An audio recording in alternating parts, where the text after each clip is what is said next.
Oke, sebelum kita lanjutkan diskusi kita bersama dengan Mas Syauky, ini kita update terlebih dahulu kondisi di Gaza dan juga Mesir. Sudah ada rekan-rekan kita, di Gaza ada Ahmad Fikri dan juga di Mesir ada Ahmad Lutfi. Nah, saya mau ke Gaza terlebih dahulu bersama rekan Ahmad Fikri. Kondisi terbaru di sana termasuk update dari korban seperti apa? Fikri? Ya, sebelumnya saya untuk mengkonfirmasi, nama saya Fikri Rofil Haq atau bisa dipanggil Fikri Edi. Dan memang sampai saat ini pihak militer Israel masih terus membombardir di jalur Gaza. Pada Selasa lalu juga pihak militer Israel membombardir di area pasar Muaskar yang hanya berjarak 1 menit saja dari Rumah Sakit Indonesia. Sehingga dalam insiden tersebut puluhan korban meninggal dan juga ratusan korban luka dilarikan ke Rumah Sakit Indonesia. Dan juga pada hari Rabu dan Kamis juga pihak militer Israel kamp pengungsian yang ada di Jabalia, sehingga puluhan mereka meninggal dan juga ratusan dari mereka mengalami luka-luka. Dan tentunya akan terlalu padat pasien-pasien yang dilarikan ke Rumah Sakit Indonesia, sehingga Rumah Sakit Indonesia belum bisa menampung jumlah korban meninggal maupun luka-luka. Banyak para korban yang meninggal yang ditaruh di trotoar jalan, dan juga korban pasien luka-luka juga banyak yang mengantri untuk mendapatkan tindak lanjut dari pihak medis. Fikri, boleh dijelaskan kalau Mas Fikri posisinya sekarang lagi di mana? Dan kami sudah sangat bisa melihat jelas bahwa tidak ada pasokan listrik di situ.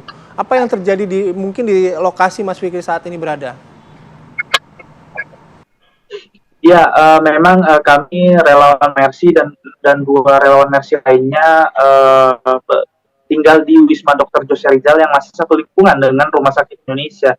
Namun memang sepekan kemarin serangan-serangan Israel sangat begitu intens, sehingga kami memutuskan untuk mengungsi ke basement Rumah Sakit Indonesia. Saat ini saya berada di basement milik Rumah Sakit Indonesia. Memang Rumah Sakit Indonesia saat ini hanya memiliki 2 generator pembangkit listrik, dan hanya satu saja yang menyala, dan satunya memang mengalami kerusakan dan juga kehabisan bahan bakar, sehingga hanya beberapa ruangan saja yang menyala di Rumah Sakit Indonesia. Oke, soal bantuan listrik dan pasokan makanan itu seperti apa sejauh ini, Mas Fikri? Ya, memang bantuan yang ke jalur Gaza sampai saat ini kami belum mendapatkan informasi tambahan, namun kami mendapatkan informasi bahwa 200 truk dari Bulan Sabit telah masuk ke jalur Gaza. Kami belum mendapatkan informasi kejelasannya dari informasi tersebut. Dan juga pasokan makanan sampai saat ini memang mengalami krisis, di mana banyak juga masyarakat warga Gaza yang saat ini rela mengantri berjam-jam untuk mendapatkan roti ataupun bahan pokok mereka untuk makan sehari-hari. Dan juga listrik juga tentunya, bahan bakar tentunya juga menjadi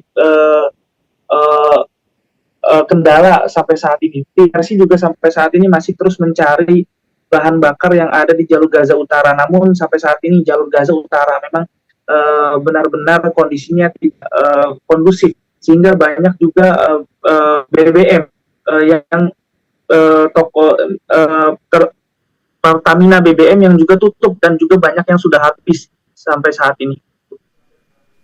Oke, terima kasih banyak. Baik, terima kasih Mas Fikri atas informasinya. Selamat bertugas kembali, Mas. Jaga kesehatan, selamatan, dan juga salam buat rekan-rekan di sana. Kita bergeser ke Mas Ahmad Lutfi Nasri yang saat ini berada di Mesir. Selamat pagi, Mas Lutfi. Selamat pagi. Selamat pagi, Mas Bayu dan Mbak Pita. Pukul 2 dini hari di waktu Kairo, Mesir. Ya, Mas Lutfi, kami pengen mengetahui terlebih dahulu mengenai soal kondisi perbatasan Rafah kali ya. Mungkin Anda punya informasi lebih detail lagi mengenai kondisi di perbatasan Rafah. Apakah pagi hari ini masih ditutup atau dengan sistem dibuka dan kemudian ditutup kembali? Terkait perbatasan Rafah, mungkin sama-sama kita ketahui bahwa jarak dari Kairo dan perbatasan Rafah itu sendiri cukup jauh, sekitar 310 km.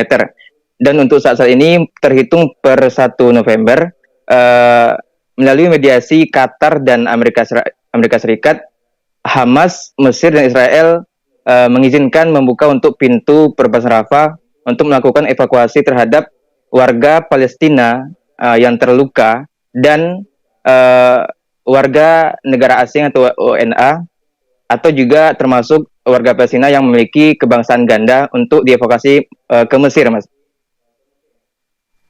Oke, apakah seluruh korbannya sudah terevakuasi? Terhitung per 1 November sudah dilakukan evakuasi. Mesir telah membuka perbatasannya itu dengan dimasukkan untuk mengevakuasi korban luka akibat gempuran Israel, serta menjadi jalan keluar bagi warga asing. Karena sama-sama kita ketahui bahwa perbatasan Rafah ini merupakan pintu satu-satunya jalur keluar masuk Gaza yang bisa dibilang lebih aman dan tidak sepenuhnya dikendalikan oleh militer Israel. Oleh karena itu, per 1 November kemarin telah dilaksanakan kloter pertama evakuasi. 30 ambulan sudah masuk ke kawasan Gaza dari 150 ambulan yang sudah disiapkan oleh Mesir. Dan untuk korban atau warga yang dievakuasi kisaran berjumlah 81 orang, itu orang Gaza yang terluka. Kemudian ada kurang lebih 500 WNA yang juga dievakuasi. Dalam hal ini, Gubernur Provinsi Sinai Utara sudah menyiapkan rumah sakit dan kem-kem untuk pengungsian di 3 titik lokasi, yaitu di Sheikh Zayed, kemudian di El Aris, dan juga di Birul Abid, Mas. Oke, Mas Lutfi, kalau misalnya tadi bercerita memang pembatasan Rafah itu dibuka untuk mengevakuasi warga Gaza yang terdampak serangan Israel. Nah, apakah sepengetahuan Mas Lutfi, perbatasan itu dibuka full selama 24 jam atau mungkin ada jam-jam tertentu, dan bagaimana petugas di sana menyeleksi siapa yang boleh keluar dari Palestina?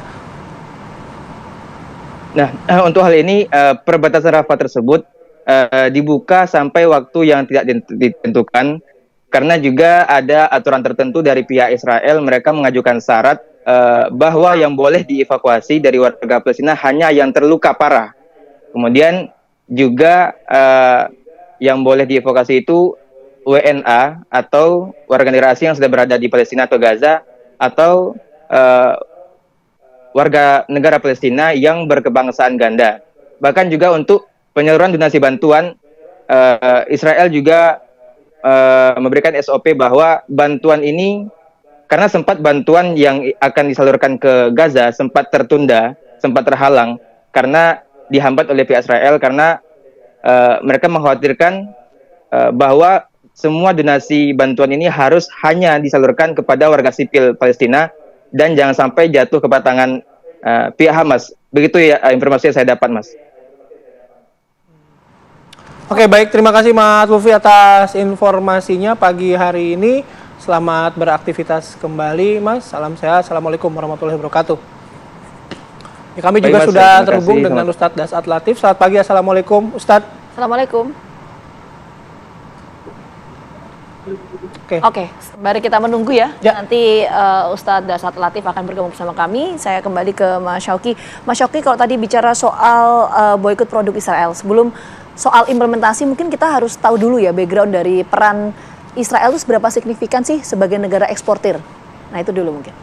Kalau misalnya sebagai eksportir juga, Israel terutama untuk konteks Indonesia ya. Kalau kita bicara, sebenarnya nggak terlalu besar juga gitu ya. Makanya fokus gerakan BDS, baik yang di tingkat global maupun di Indonesia, itu memang bukan terkait ekspor Israel sebagai negara memang. Tapi memang justru complicity siapapun, baik itu korporasi atau bahkan mungkin individu gitu ya, terhadap pelanggaran hukum internasional Israel. Jadi kadang-kadang kita juga untuk masalah ekspor impor antara negara-negara gitu ya, itu memang masuk dalam tahapan sanctions dan divestment yang kita ada di tahapan gerakan kita. Tapi memang peranan itu tidak bisa kita ambil serta-merta dan juga tidak bisa diambil secara luas. Maka kita memang menyerukan awalnya dari boykot dulu, yang dari tahapan masyarakat dulu, dan untuk tahapan mengamati pergerakan ekspor impor Israel, dan kemudian bahkan sampai hubungan dengan Israel yang itu perannya hanya bisa diambil oleh korporasi dan juga negara. Itu tahap lanjutan yang semoga kita bisa sampai ke arah situ. Oke, kalau misalnya saya bertanya lagi ke Mas Shoki, ada beberapa masyarakat yang sudah menolak membeli produk-produk dari brand-brand tertentu begitu ya. Itu yang dimaksudkan salah satunya. Iya, salah satunya. Memang kalau misalnya brand-brand tertentu, kita juga pengen tekankan ada klasifikasi juga. Karena kita berbicara terkait keterlibatan dalam kejahatan pelanggaran hukum internasional. Nah, keterlibatan itu memang ada level-levelnya gitu. Seperti yang tadi saya bilang bahwa tanpa ada perang sekarang, Israel pun sudah melakukan kejahatan yang namanya apartheid. Apartheid intinya warga Palestina itu ya warga kelas 2. Itu dilanggengkan oleh beberapa korporasi, dan itu sudah menjadi target boykot kita sejak lama. Kalau kita mungkin pemirsa bisa cek di media-media kita, itu ada target sudah lama kita tetapkan sebagai target boykot. Saat ini di eskalasi terakhir ini memang ada beberapa brand atau korporasi yang memang terindikasi kuat memiliki dukungan keterlibatan untuk Israel di peperangan sekarang ya, di genosida sekarang. Ini perlu menjadi tahapan lain gitu ya. Dia bisa menjadi target boykot gitu ya. Kalau misalnya di Indonesia itu mungkin perlu aktualisasi. Kalau di Indonesia, ini saya kalau izin lanjutkan, itu mungkin Indonesia ini katanya ya berbeda bentuk ya, dia bukan perusahaan aslinya dan seterusnya gitu ya.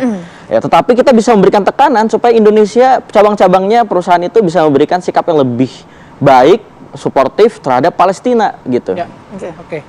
Baik, ada aksi begitu ya. Jadi kalaupun misalnya cabang korporasinya ada di Indonesia, setidaknya itu menjadi langkah yang bisa menekan korporasi pusatnya kali ya yang mendukung Israel. Oke. Kami jeda ya, nanti kami sekaligus juga akan berbincang dengan Ustadz Dasat Latif ya sesaat lagi di Apa Kabar Indonesia Pagi.